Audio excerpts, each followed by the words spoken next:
Selamat datang di Trivia Viral. Channel kami mencakup analisis dan rekap terbaru tentang acara TV dan film, serta cerita dan fakta menarik. Duduk, santai, dan subscribe ke channel kami jika Anda menikmati video kami sejauh ini.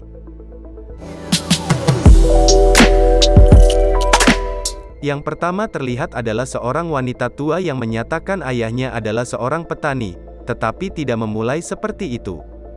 Keluarga itu menjalani kehidupan yang cukup sederhana, menghadiri pertandingan tim bisbol Liga Utama di lapangan bola lokal yang mirip dengan apa yang dimainkan Liga Kecil hari ini. Ayah mertuanya tidak terkesan pada amatiran para pemain dan hanya memiliki popcorn untuk minuman dan tidak ada hotdog. Awan debu yang mendekat menyela permainan yang mengingatkan mereka akan dunia suram tempat mereka tinggal, dan mengakhirinya sebelum waktunya. Keluarga itu kembali ke rumah pertanian selama badai debu dan kamar tidur gadis itu tidak memiliki jendela yang tertutup dan debu mengendap menjadi garis-garis sempurna di lantai.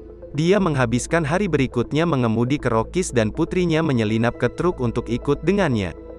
Segera setelah tiba di tujuan akhirnya, dia ditangkap dan diseret ke dalam ketidaksadaran. Video ini disponsori oleh QD, platform terbesar di Asia untuk mempertemukan siswa dan tutor. Daftar di QD sekarang.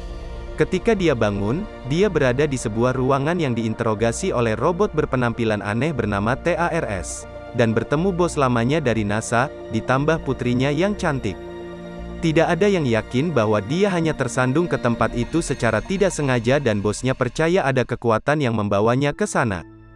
Keesokan paginya, dia melakukan yang terbaik untuk menghibur putrinya yang menangis terseduh-seduh dan berjanji untuk kembali padanya, memberinya jam tangan untuk membandingkan waktu. Dia menolak jaminannya dan bawa rak bukunya berkomunikasi dengannya dalam kode Morse untuk tinggal. Pria itu pergi dan mengucapkan selamat tinggal dan saat dia pergi, putrinya keluar dari pintu depan ingin bertemu dengannya untuk terakhir kalinya, tapi sudah terlambat. Pesawat ulang-alik roket menjauh dari bumi dengan kecepatan tinggi dengan pria, putri bos, astronot lainnya dan robot TARS dan CASE di dalamnya. Bos NASA yang lama melakukan perjalanan dengan truk Ram Dodge 2010 lamanya untuk mengantarkan kendaraan itu kembali ke Wisma dan memberikan rekaman pesan darinya kepada keluarganya. Putrinya muncul berharap ayahnya ada di rumah, tetapi dengan marah kembali ke rumah.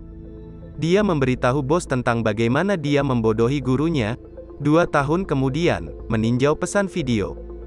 Di bumi, putrinya berhenti merekam video. Dia sekarang bekerja untuk bos lama NASA dan tinggal di bunker NASA, yang sekarang berusia sekitar 90 tahun dan harus duduk di kursi roda. Bos masih mencoba memecahkan persamaan gravitasi yang tidak lengkap untuk membuat rencana A bergulir dan meyakinkannya bahwa kru ketahanan menerima pesan yang direkam, tetapi kru tidak dapat mengirimkannya.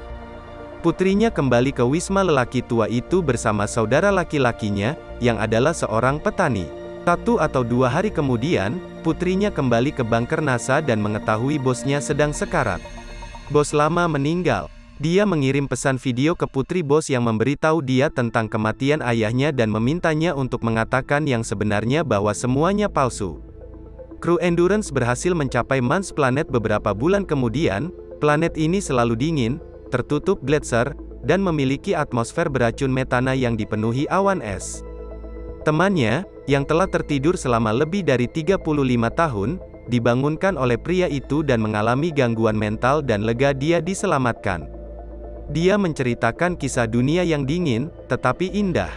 Kembali di bumi, putri dan pacarnya, fisikawan NASA lainnya, sedang mengemudi di jeepnya. Di suatu tempat di alam bawah sadarnya, dia memiliki firasat bahwa koordinat debu di lantai kamarnya sejak lama memberinya petunjuk. Di sepanjang buku-buku yang didorong dari rak, temannya dengan tegas menolak untuk mendengarkan peringatan dari pria itu dan bosnya untuk tidak berlabuh dengan Endurance, tetapi dia melanjutkan usahanya. Dia secara manual mengarahkan kapal ke posisi dock, tetapi mengabaikan peringatan komputer tentang kunci tidak sempurna, dan kami melihat penjepit dock mencoba untuk mengambil tetapi gagal mengunci. Di tengah kalimat, pelepasan kopling dan pengusiran udara ke ruang angkasa membawa dia dengan itu, dan dia turun di lubang hitam menuju kotak yang penuh dengan lubang kecil berpikir dia sudah mati dan menemukan dirinya di semacam kehidupan setelah kematian dan tidak menyadari lingkungan seperti apa dia yang menyerupai Tesseract. Dia memukul sebuah benda bersama dengan sekelompok orang lain yang terlihat seperti buku yang ditumpuk dan menjatuhkannya, memperlihatkan anak perempuan berusia 10 tahun bereaksi pada benda yang jatuh dari rak bukunya di rumah pertanian. Dia berteriak untuk putrinya, tapi dia pergi begitu saja dan tidak mendengarnya. Kemudian dia melihat putrinya di bagian lain dari grid memohon agar ayahnya tidak pergi. Lalu ada anak perempuan dewasa di kamar tidur sementara api masih menyala dan dia menyadari selama ini bahwa ayahnya sendiri adalah hantu yang berkomunikasi dengannya dengan perasaan nyaman dan tenang. Sekarang semuanya masuk akal baginya dan dia tidak lagi marah padanya dan memiliki harapan. Tapi dia masih mencoba untuk mencari tahu apa yang ayahnya coba isyaratkan kepadanya. Kembali ke lubang hitam, Tesseract sekarang menutup. Dengan pria itu yakin semuanya berhasil dan dia dihibur bahwa manusia masa depan membangunnya untuk mewujudkan semua ini dan memberitahu TARS bahwa semuanya baik-baik saja. Lalu jatuh pingsan ke orbit Saturnus dengan beberapa cahaya berseri-seri mendekatinya. Pria itu akan pergi ke kamar rumah sakit tempat putri tua itu menjalani hari-hari terakhir hidupnya. Dia bersikeras untuk dibawa ke stasiun untuk mengucapkan selamat tinggal kepada ayahnya. Seorang perawat mengatakan kepadanya bahwa keluarganya ada di sana dan bahwa dia menghabiskan 2 tahun terakhir di cryosleep. Dia mengatakan padanya bahwa dia sekarang di sini untuknya. Dia tidak ingin dia melihatnya mati. Dia perlahan meninggalkan kamarnya untuk melihatnya untuk terakhir kalinya dan dia dikelilingi oleh keluarga tercinta dan keturunannya. Dia tidak tahu apa-apa. Mengetahui stasiun luar angkasa bukan tempatnya, dia menerima saran putrinya untuk pergi mencari Putri Bos, yang telah mendarat di planet Edmond untuk memulai kolonisasi. Apa pendapat Anda tentang cerita ini? Beritahu kami di bagian komentar di bawah. Subscribe jika Anda ingin melihat lebih banyak video serupa dan beri kami jempol untuk mendapatkan lebih banyak rekomendasi video kami. Jadilah yang pertama menonton video terbaru dengan mengklik ikon lonceng. Sampai jumpa di video berikutnya.